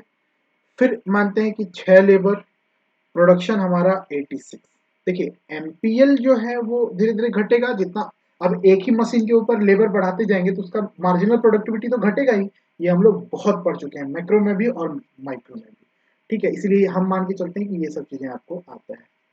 6 लेबर 60 रुपया वेज 360 रुपए, और टोटल मतलब एवरेज जो हो जाएगा वो हो जाएगा 4.19 के आसपास। सातवां लेबर 100 यूनिट का प्रोडक्शन 420 रुपया और 4.2 के हिसाब से जो है वो आपका ये एबीसी। उसके बाद मान के चलिए 10 लेबर 130 यूनिट का प्रोडक्शन 600 रुपया आपको टीबीसी लगेगा और 4.62 जो है हमारा एबीसी। अब यहाँ पे आप देखिए कि इस यूनिट तक इंक्रीजिंग रिटर्न्स है, ठीक है। और यहां से फिर डिमिनिशिंग रिटर्न्स काम करना शुरू कर देता है। इसीलिए जो हमारा वेरिएबल कॉस्ट है, एवरेज वेरिएबल कॉस्ट, वो हमारा क्या हुआ कि इस यूनिट तक घटा, ऐसे घटता गया, एबीसी घटा और फिर बढ़ने लगा। बीच में हम सीआरएस वाला डिजिट नहीं डाले, बीच में हम सीआरएस वाला वैल्यू नहीं डाल के और वो करके दिखाएंगे। तो ये चीज ऐसा है, ठीक है। कि एबीसी देखिए पहले 6 से 5, 5 से मतलब 5.44, फिर 5, फिर 4.19 और फिर यहां से बढ़ना शुरू हो गया 4.20, 4.62। तो पहले बढ़ा, मतलब पहले घटा, क्यों घटा? तो आईआरएस की वजह से, और फिर बढ़ा, बढ़ा क्यों? तो बीआरएस की वजह से। तो इसका मतलब अगर इस न्यूमेरिकल वैल्यू को अगर आप पुट करना चाहें ग्राफ में, तो इसका ग्राफ अगर आप बनाना चाहें तो इसका ग्राफ कुछ ऐसा बनेगा। यहाँ पे हम लेंगे कॉस्ट, यहाँ पे हम लेंगे क्वांटिटी, यहाँ पे हमारा ओरिजिन होगा, ये शुरू में घटेगा और फिर जो बढ़ना शुरू होगा वो बढ़ता जाएगा, बढ़ता जाएगा, बढ़ता जाएगा। शुरू में डिक्लाइन करेगा, क्यों डिक्लाइन करेगा? क्योंकि आईआरएस ऑपरेट करता, और फिर जो है वो बढ़ना लगेगा, क्यों? क्योंकि डीआरएस ऑपरेट करता है। तो ये हमारा एवरेज वेरिएबल कॉस्ट कर्व है। समझ गए इस चीज को? बहुत सिंपल, बहुत क्लियर, बहुत अच्छे तरीके से समझ जाइए, ठीक है। अब हम डेरिवेशन करते हैं। किस चीज का डेरिवेशन करते हैं? तो एएफसी का डेरिवेशन करते हैं और फिर एबीसी का डेरिवेशन करते हैं। डेरिवेशन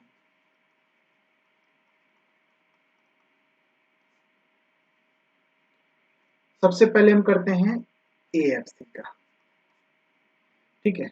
एएफसी का डेरिवेशन करते हैं। तो एक चीज देखिए,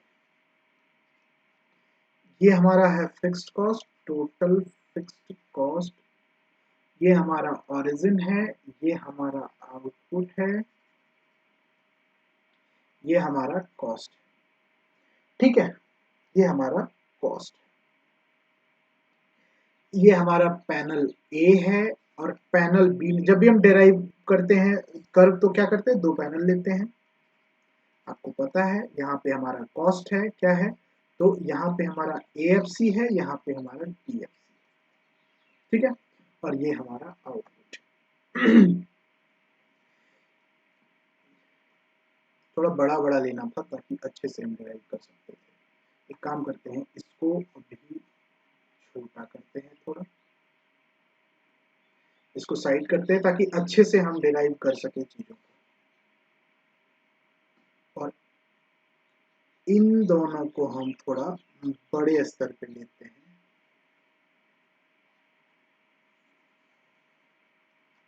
इन दोनों को थोड़ा हम बड़े स्तर पे लेते हैं। ज्यादा बड़ा हो गया क्या? इसको हम यहाँ रखते हैं मिड में, क्योंकि सिर्फ अभी एएफसी ही हम डेराइव करेंगे। और इसको थोड़ा बड़ा कर देते हैं,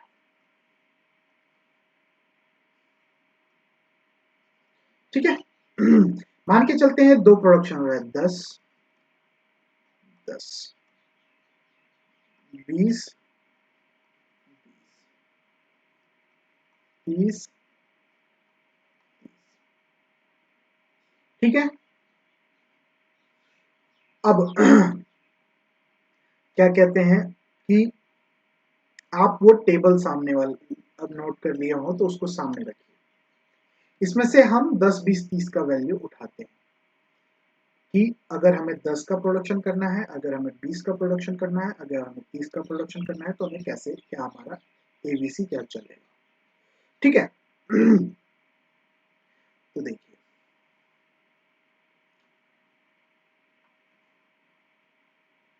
फिक्स्ड कॉस्ट हम मान लेते हैं कि हमारा कितना है, तो फिक्स्ड कॉस्ट हमारा है 100, यहाँ पे हम 100 मान लेते हैं, ठीक है। 100 मान लेते हैं। अब क्या है कि 0 से 10 यूनिट का प्रोडक्शन,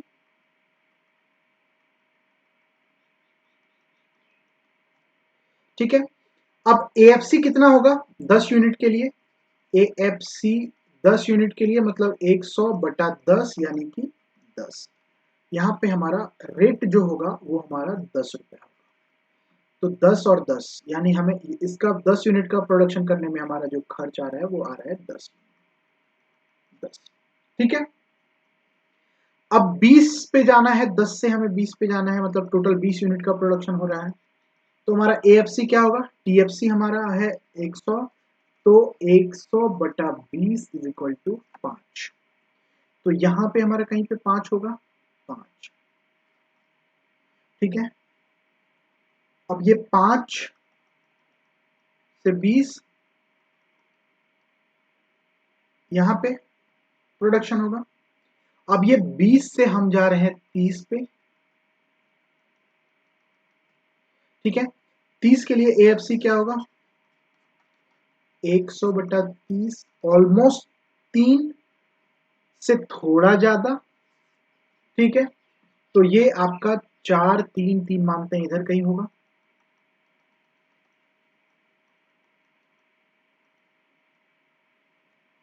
ये अब इसको जब हम मिलाते हुए और एक कर्व खींचेंगे, तो ये हमारा बनेगा AF, average fixed cost. Total fixed cost से हमने एवरेज फिक्स्ड कॉस्ट को डिराइव कर लिया। ठीक है। समझ गए इस चीज को, कोनो दिक्कत? कोनो दिक्कत नहीं है। अब हम डिराइव करते हैं वेरिएबल कॉस्ट को।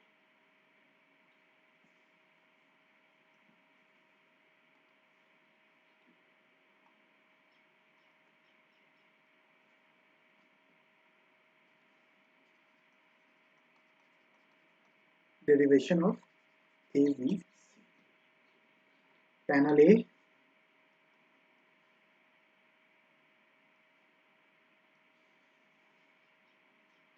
कैसा होगा, तो वो होगा हमारा ऐसा। वेरिएबल कॉस्ट हमारा कैसा होता है, ऐसा होता है। ये है TVC। ठीक है। और ये है हमारा पैनल बी।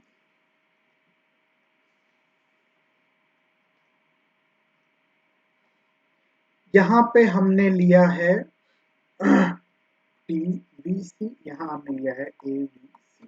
ये ओरिजिन है, ये हमारा Q है, ये ओरिजिन है, ये हमारा Q। ठीक है। अब मान के चलिए यहाँ पे 10, 20, थोड़ा इसको बड़ा बनाना था तो 20, 30 और 40। ठीक है। बड़ा बनाना था, अब बड़ा बना नहीं यहाँ पे PPT पे, तो इसको मान के चलते हैं। मान के चलिए कि कुछ कॉस्ट आ रहा है 10 को बनाने में, 10 को बनाने में हमारा लगभग 75 का कॉस्ट आ रहा है। ठीक है। 20 को बनाने में हमारा जो कॉस्ट आ रहा, वो कॉस्ट आ रहा है हमारा, मान के चलिए 100 का। ठीक है। 30 हमें बनाने में कॉस्ट आ रहा है 110 का, 110 का। और 40 हमें बनाने में कॉस्ट आ रहा है 200 का। ठीक है। ये है।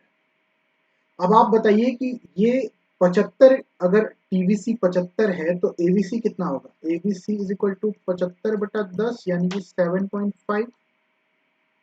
7.5 यहां से मान लेते हैं कि ये है हमारा 4, 5, 6, 7, 8, 9, 10। तो 7.5 यानी यहाँ कहीं होगा, और ये हमारा 10 जाएगा इधर, 10 यानी कि इस जगह पे कहीं होगा। 20 के लिए ABC क्या होगा, 20 के लिए 100 बटा 20, क्योंकि खर्च आ रहा है 20 के लिए 100, तो 5, ये 20, ये 5। ठीक है। 30 और 40। 30 के लिए हमारा एबीसी क्या होगा, तो 30 पे हमारा कॉस्ट आ रहा है 110/30 इज इक्वल टू 110/30 यानी लगभग 3.7 के आसपास। तो ये 4 के आसपास यानी 3.7 इधर कहीं होगा, यहाँ पे 30। अब ये 40 के लिए हमें 200 आ रहा है, ABC is equal to 200 divided by 40 यानी कि फिर से 5, यानी ये 40 पे हमारा कितना आ रहा है, तो ये हमारा 5 यानी यहाँ।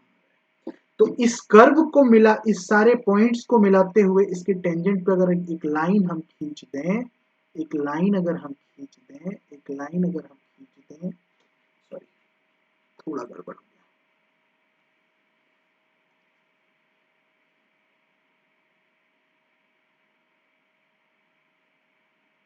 ये ऐसा चलता जाएगा, ये हुआ ए बी सी। ये कैसा होता है, तो यू शेप कर्व होता है। ये कैसा होता है, एस शेप कर्व होता है। ठीक है, ये यू शेप, वो एस शेप। अब आप समझ गए इस चीज को कि जो एबीसी होगा वो कैसा होगा।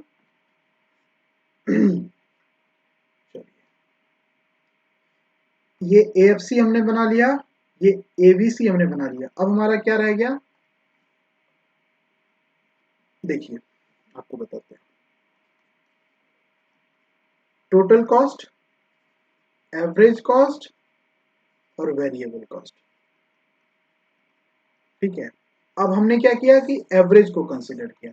तो पहले हम लोगों ने क्या देखा, एवरेज पे हम लोगों ने फिक्स्ड कॉस्ट देखा, फिर एवरेज पे हम लोगों ने क्या देखा, वेरिएबल कॉस्ट देखा। अब हम फिक्स्ड और वेरिएबल दोनों को जोड़ देंगे क्योंकि TC is equal to fix plus variable cost. तो अब हम एवरेज टीसी देखेंगे, एटीसी देखेंगे, एवरेज टोटल कॉस्ट देखेंगे, ये कैसा होगा। तो एटीसी इज इक्वल टू क्या, ATC is equal to total cost divided by Q. अब एटीसी कर्व कैसा होगा, तो यह एबीसी और एएफसी के नेचर पे डिपेंड करता है, क्योंकि AFC plus AVC is equal to ATC. तो शुरू में क्या होता है कि एवीसी और एएफसी दोनों गिरता है, एटीसी का कर्व जो होगा वो कैसा होगा, ये किस चीज पर डिपेंड करता है कि एवीसी और एएफसी का नेचर कैसा है।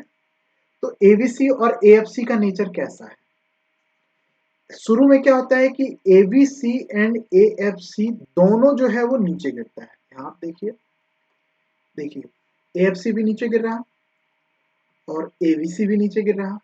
तो दोनों का नेचर क्या होता है कि शुरू में दोनों ही डिक्लाइन करते हैं।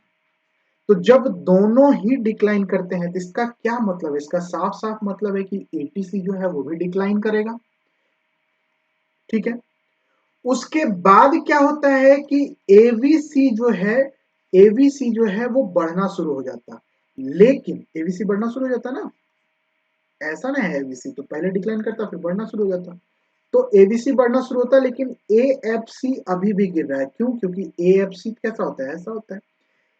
लेकिन यहां पे जो क्या बोलते हैं, आपका जो एएफसी का गिरना है ना, अभी ज्यादा स्ट्रेंथ है, ज्यादा शार्पली गिर रहा है, ये ज्यादा स्पीड से गिर रहा, और ये अभी धीरे धीरे ऐसे बढ़ रहा है, ऐसे बढ़ रहा है, ऐसे बढ़ रहा है, धीरे धीरे बढ़ रहा है, धीरे धीरे बढ़ रहा है, और ये अभी भी ऐसे गिर रहा है, एक ऐसे गिरना और एक ऐसे धीरे धीरे धीरे धीरे बढ़ना। तो अभी इसका स्पीड ज्यादा है, तो इसीलिए इस स्तर पे भी एटीसी जो होगा वो कैसा रहेगा, तो वो डिक्लाइन करेगा, वो डिक्लाइन करेगा यहाँ पे भी। और उसके बाद ए वी सी जो है वो क्या है कि वो सीधा बढ़ना शुरू कर जाता, लेकिन ए एफ सी अभी भी गिर रहा। अब इसका शार्पनेस जो है ए एफ सी का, वो देखिए वो कैसा कर्व है, ऐसा कर्व है। तो यहाँ पे देखिए ये इसका स्पीड थोड़ा स्लो होगा क्योंकि ये धीरे धीरे ऐसा होता जा रहा है, लेकिन एवीसी जो है वो ऐसे उठ के ऐसे जाता है, इसका मतलब ये शार्पली उठ रहा है, तो इसका प्रेशर ज्यादा होगा इसके ऊपर, तो अब एटीसी जो है वो भी ऊपर उठेगा। तो ये देखिए, ये गिरना और ये उठना, कुल मिलाकर के एटीसी कर्व अगर हम बनाए तो एटीसी भी ऐसा ही होगा, ये गिर रहा है और ये उठ गया, ये ए बी सी होगा। ठीक है।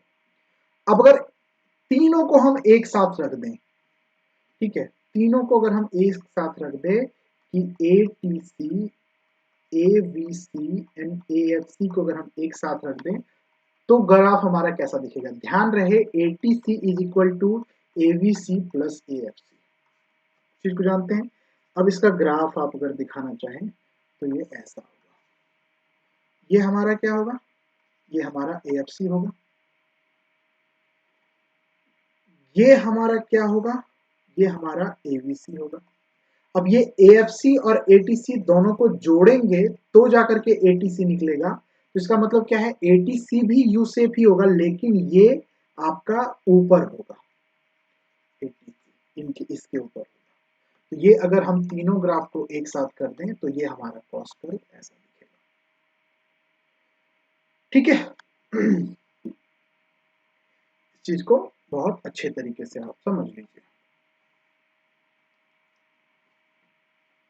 अब जो एवरेज था उसको हम लोग निपटा दिए। अब हम देखते हैं short run marginal cost curve. अब हम short run marginal cost curve देखेंगे और बहुत डिटेल में देखेंगे। जब भी मार्जिनल की बात आती है ना तो ये मेरा फेवरेट सेक्शन बन जाता है, क्योंकि इसमें हम कैलकुलस का यूज करते हैं, ठीक है। तो short run marginal cost curve जो होता है, शॉर्ट रन मार्जिनल कॉस्ट जो होगा SMC इज इक्वल टू क्या? तो DTC bye DQ।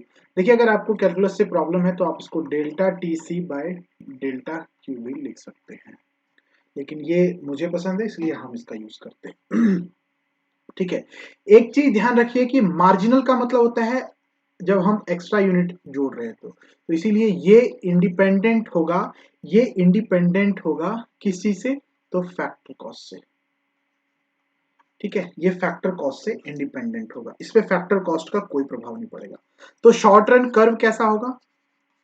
Short run curve जो होगा ना, SMC जो होगा आपका, ठीक है, SRMC कह दीजिए, short run marginal cost curve, तो ये भी पहले फॉल करेगा फिर राइज करेगा।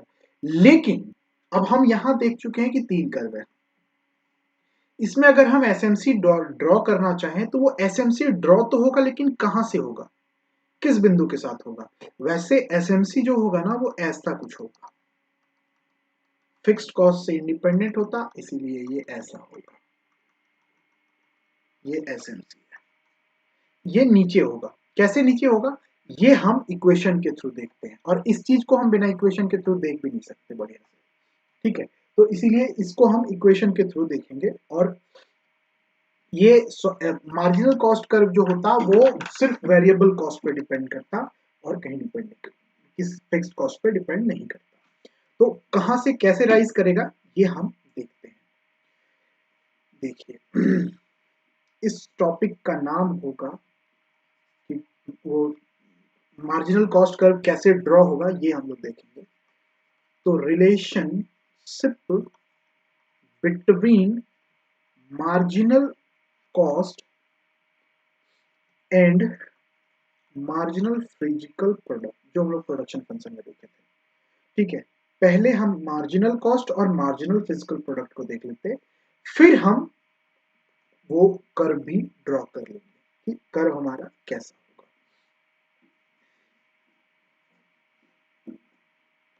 या एक काम करते हैं, हम पहले वो रिलेशनशिप, वो कर्व कैसे ड्रॉ होगा ये देख लेते हैं, फिर हम इन दोनों के बीच का रिलेशन देख लेंगे।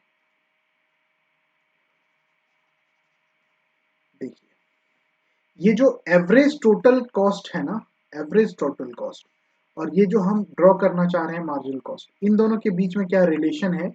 जब हम ये निकाल लेंगे ना तो हमारा जो निकलना है कि कर्व हमारा कैसा होगा, तो वो हमारा ड्रॉ जब करेंगे तो वो हो जाएगा। तो इसीलिए हम रिलेशनशिप बिटवीन किस किस चीज के बीच में रिलेशन देखना चाहते हैं? MC और ATC के बीच में ये रिलेशन निकालेंगे और इसके तहत हम कर्व ड्रॉ करेंगे। हम अलजेब्रा का यूज करने जा रहे हैं, हम कैलकुलस का यूज करने जा रहे हैं।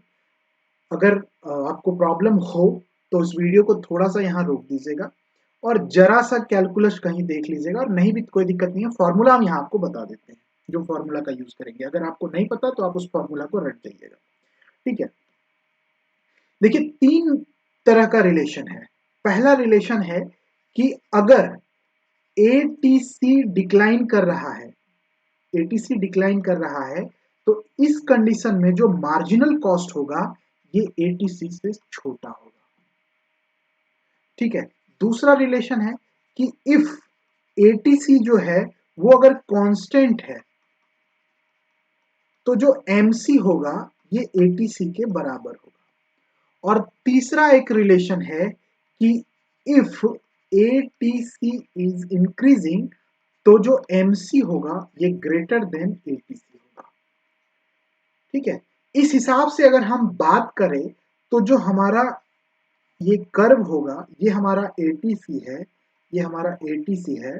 तो देखिए फर्स्ट में जब एटीसी डिक्लाइन कर रहा, जब डिक्लाइन कर रहा तो एमसी जो है वो एटीसी से छोटा यानी नीचे है, नीचे है। ठीक है। जब एटीसी कांस्टेंट हो जा रहा है यानी ये पोर्शन, तो यहां पे क्या कर रहा है कि ये बराबर हो जा रहा है यानी इसको काट रहा है, जब काटेगा तभी तो बराबर हो रहा है।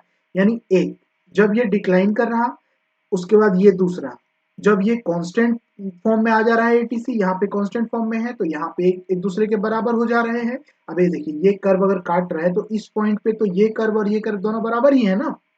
और तीसरा क्या रिलेशन है कि जब एटीसी अगर इंक्रीज कर रहा है तो यहाँ पे एमसी जो है वो बड़ा हो जाएगा इससे। देखिए ये ऊपर है, ये बड़ा है, ये नीचे है, ये छोटा है। ठीक है। तो ये ग्राफ ऐसा होगा। अब इसको हम प्रूफ करके दिखाते हैं।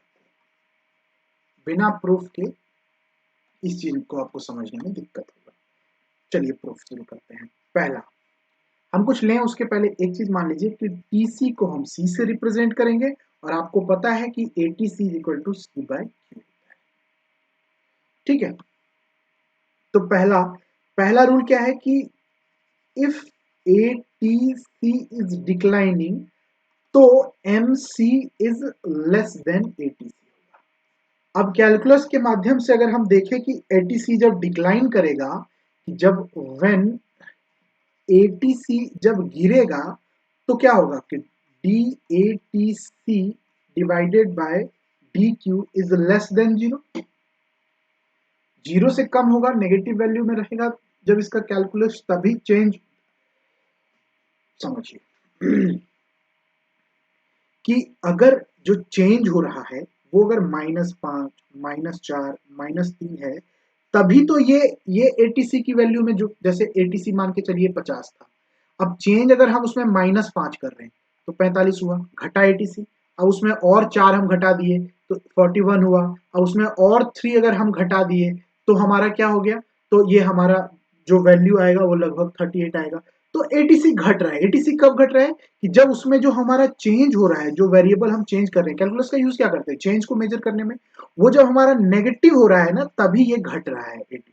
तो नेगेटिव कब होगा, जब जीरो से छोटा होगा। ये जो हमारा चेंज है, ये जो हमारा चेंज है ये जब जीरो से छोटा होगा तभी तो एटीसी डिक्लाइन करेगा ना। देखिए कैलकुलस को हम सिंपल लैंग्वेज में समझा दिया आप लोगों को। अब हम करेंगे डेरिवेशन।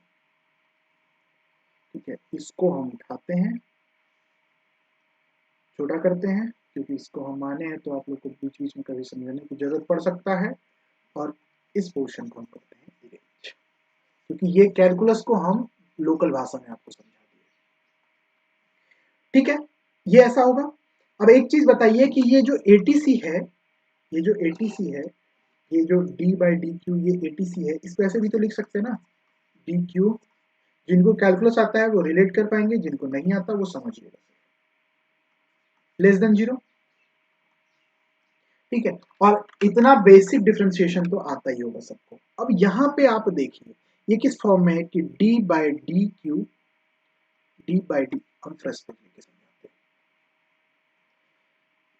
क्या था हमारा कि डी बाई डी क्यू और C by Q is less than zero. तो ये देखिए किस फॉर्म में है, ये डी बाई डी क्यू और u बाई v के फॉर्म में है। तो इसका फॉर्मूला क्या होता है, v D u by D X minus v D u by D X divided by v का स्क्वायर। ये होता है इसका फॉर्मूला, ये इसका फॉर्मूला होता है। अब इस फॉर्मूला में हम इसको सेट करेंगे, u बराबर क्या है, u बराबर c है और v बराबर क्या है q। यहाँ पे सेट कीजिए इस फॉर्मूला में। तो सबसे पहले क्या आएगा q, उसके बाद D C by D, X नहीं q के रिस्पेक्ट में डिफरेंशिएशन, माइनस ये v है, v है यानी c है, मतलब q है, सॉरी यहाँ पे अगर हमने v लिया है तो ये हमारा u होगा, ठीक है।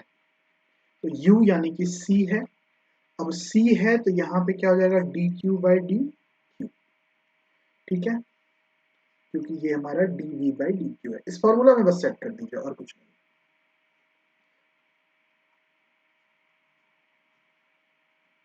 ये लेस देन 0, इस फॉर्मूला में सेट कर दिए। अब इसको सॉल्व कीजिए, ये D Q by D Q खत्म हो जाएगा, इसकी कहानी रुकी यहाँ पे छूट गई, एक सेकंड।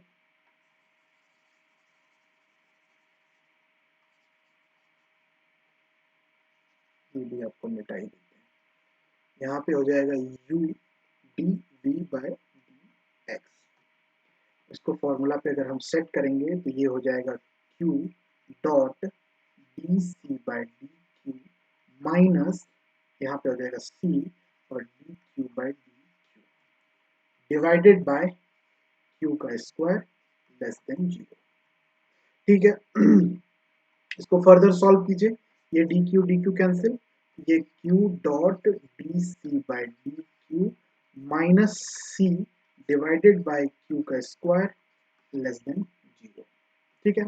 इसको और फर्दर अगर हम सॉल्व करते हैं तो एक चीज हम यहाँ से समझा सकते हैं आपको कि इसको हम अलग कर सकते हैं, q dot D C by D Q divided by q का square minus c by q का स्क्वायर लेस देन 0। अब यहाँ ले आइए इसको उठा के, अब ये q का स्क्वायर और ये q खत्म हो जाएगा, तो ये हो जाएगा D C by Q minus C by Q का स्क्वायर लेस देन 0। इसको और एक स्टेप पे सॉल्व करें, दोनों साइड मल्टीप्लाई कर दीजिए, दोनों में मल्टीप्लाई कर दीजिए, इसको पहले उधर ले जाइए, D C by Q is less than C by Q square. इसको अगर उधर ले जाएंगे तो ये प्लस में हो जाएगा और ये इक्वल टू का सिंबल नहीं है, ये लेस देन का सिंबल है तो लेस देन का सिंबल रहेगा। अब आप एक काम कीजिए, दोनों साइड क्यू से मल्टीप्लाई कर दीजिए, ठीक है, दोनों ही साइड, यहाँ पे एक तरफ छूट गया, एक क्यू तो छूट गया,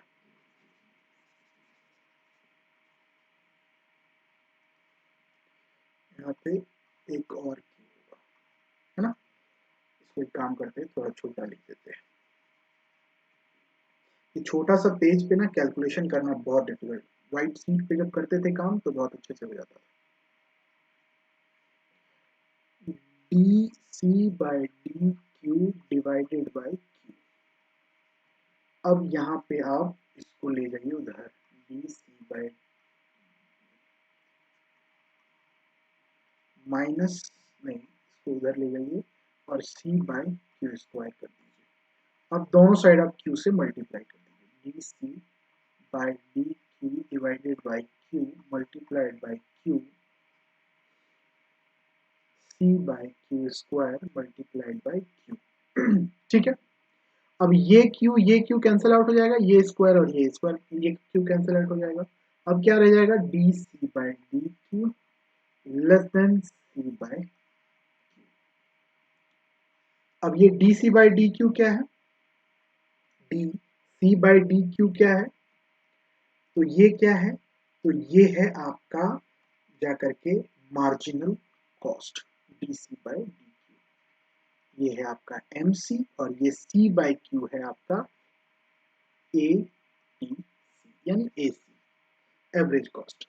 तो इसको आप क्या दिखा रहे हैं, ये लेस देन, तो हेंस प्रूव हुआ कि जब जब सिचुएशन क्या था कि जब एटीसी डिक्लाइन कर रहा था तो उस सिचुएशन में एमसी जो है वो एटीसी से छोटा है। ये पेज बहुत छोटा हो जा रहा है ना, और एक ही पेज में सब कुछ करना पड़ रहा है तो थोड़ा सा हौच-पौच हो जा रहा है। ये एटीसी देखिए, जब एटीसी डिक्लाइन कर रहा था डिक्लाइन कर रहा था। जब एटीसी डिक्लाइन कर रहा था, डिक्लाइन करने का मतलब क्या कि इसका जो चेंज है वो, इसका जो डिफरेंशिएशन होगा वो लेस देन जीरो होगा, फर्स्ट ऑर्डर डिफरेंशिएशन। तो जब ये डिक्लाइन कर रहा था तो उस सिचुएशन में जो पूरा कैलकुलेशन हुआ वो क्या हुआ कि MC is less than ATC. समझ गए?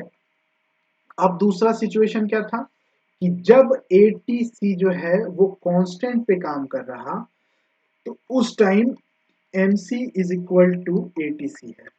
उस time MC is equal to ATC है। अब सिंपली इसको फिर से उसी तरह से सॉल्व कीजिए, D by D Q C by Q. अब कांस्टेंट है तो जीरो होगा, चेंज जो है वो जीरो के बराबर होगा तभी तो कांस्टेंट होगा। 50, अब इसमें चेंज हुआ जीरो, जीरो जोड़े तो 50, और जीरो जोड़े तो 50। तो ये अगर कांस्टेंट रह रहा है इसका मतलब क्या, जो चेंज है वो जीरो के बराबर है। ठीक है, तो ये जीरो के बराबर, इसको जब आप उसी तरह से फर्दर कैलकुलेशन का यूज करके आप सॉल्व करेंगे तो ये क्या हो जाएगा, D C by D Q is equal to C by Q. उसको भी उसी तरह से जब सॉल्व करेंगे जैसे इसमें सॉल्व किए हम लोग, इसी तरह से पूरा अगर आप सॉल्व करेंगे तो ये क्या हो जाएगा ये आपका वही हो जाएगा, D C by D Q is equal to C by C Q. ये क्या है, M C is equal to A T C. Hence ये भी प्रूव्ड हो गया कि जब ये कांस्टेंट रहता है तो ये दोनों बराबर होते हैं। और तीसरा चीज हमें प्रूव करना है कि जब एटीसी बढ़ता है तो जो एमसी है वो ग्रेटर देन एटीसी हो जाता है। अब देखिए जब बढ़ रहा है तो इसका मतलब D Q C by Q is greater than zero होगा, क्योंकि जो चेंज है वो ग्रेटर देन जीरो होगा। अब इसमें एक जोड़ देंगे तो ये 51 हुआ, बढ़ा, दो जोड़ दिए तो इसमें 53 हुआ, बढ़ा। तो ये बढ़ रहा है, इसका मतलब जो चेंज है वो जीरो से ज्यादा है, तो इसीलिए ये ज्यादा होगा। इसको भी जब आप फर्दर सॉल्व कर देंगे तो ये क्या हो जाएगा, D C by D Q is greater than C by Q. अब ये क्या है, M C is greater than A T C, hence proved. तो इसका मतलब क्या है कि इन तीनों लॉ का यूज करके हमने इस रिलेशनशिप को जो है वो डिराइव कर दिया। अब इस रिलेशनशिप को जब हमने प्रूफ कर दिया इस चीज को कैलकुलस का यूज करके, तो इसका मतलब क्या है कि एक काम करते हैं, इसको उसी जगह पे हम ड्रॉ कर देते हैं। ये देखिए, ये देखिए, देखिए कि जब एटीसी डिक्लाइन कर रहा तो जो एमसी है वो छोटा है। एमसी है तो वो एएफसी और एवीसी से भी छोटा ही होगा, क्योंकि वेरिएबल कॉस्ट तो ज्यादा होगा, क्योंकि वेरिएबल कॉस्ट जो है वो पूरे कॉस्ट का वेरिएबल कॉस्ट है, और एमसी मतलब इस वेरिएबल कॉस्ट का एक यूनिट, तो उससे तो छोटा होगा ही। तो टोटल कॉस्ट जो है उससे एमसी जो है वो नीचे है। जब एमसी एटीसी जो है वो जब कांस्टेंट के रूप में आ चुका है, यहां से ऐसे ग्राफ ये होगा, ठीक है, ये जब कांस्टेंट के रूप में आ चुका है तो इसके बराबर है, और ये जब इंक्रीज हो रहा है तो ये बढ़ रहा है। उस रिलेशनशिप के हिसाब से ये होगा एसएमसी का, ये होगा एसएमसी का रिलेशन। समझ गए? उस पूरे रिलेशन को हमने प्रूव किया और उस हिसाब से हमने इस ग्राफ को ड्रॉ किया।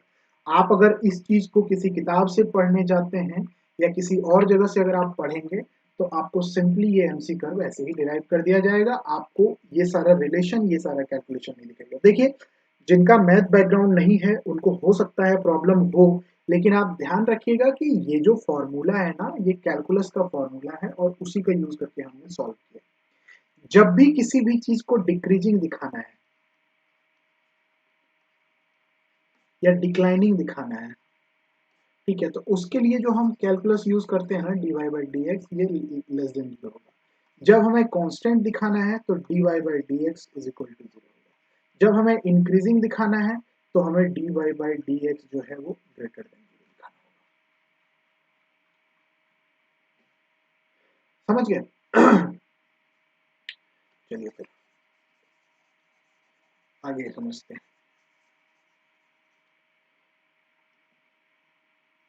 आगे एक और रिलेशन दिखाना चाह रहे थे हम,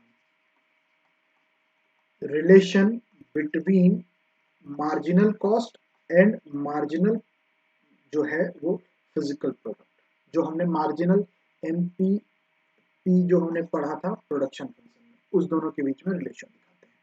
देखिए M C is equal to क्या होता है, तो D T C by D Q, ठीक है, ये हमारा इक्वेशन 1। और एम पी एल जो होता है, अगर हम एल की बात करें, मार्जिनल प्रोडक्टिविटी ऑफ लेबर की बात करें, तो ये क्या होता है, D Q by D L, कि क्वांटिटी के बदलने से, मतलब लेबर के बदलने से क्वांटिटी क्या बदल रहा है, ठीक है, और यहाँ क्वांटिटी के बदलने से टोटल कॉस्ट में क्या परिवर्तन है। अब इन दोनों के बीच में क्या रिलेशन है, जरा देखते हैं। अब आपको पता है कि ये जो डीटीसी है, ये जो एमसी है, ये free from, independent from fixed cost, तो इसका मतलब एमसी जो होगा वो क्या होगा, D T V C divided by D Q, simple. ये हमारा इक्वेशन 2 है, ये हमारा इक्वेशन 3 है, ठीक है। अब आपको पता है कि वेरिएबल कॉस्ट जो है वो क्या है, आर के, तो ये कांस्टेंट है, तो ये नहीं, डब्ल्यू एल जो है ये हमारा वेरिएबल कॉस्ट है, समझ गए ना।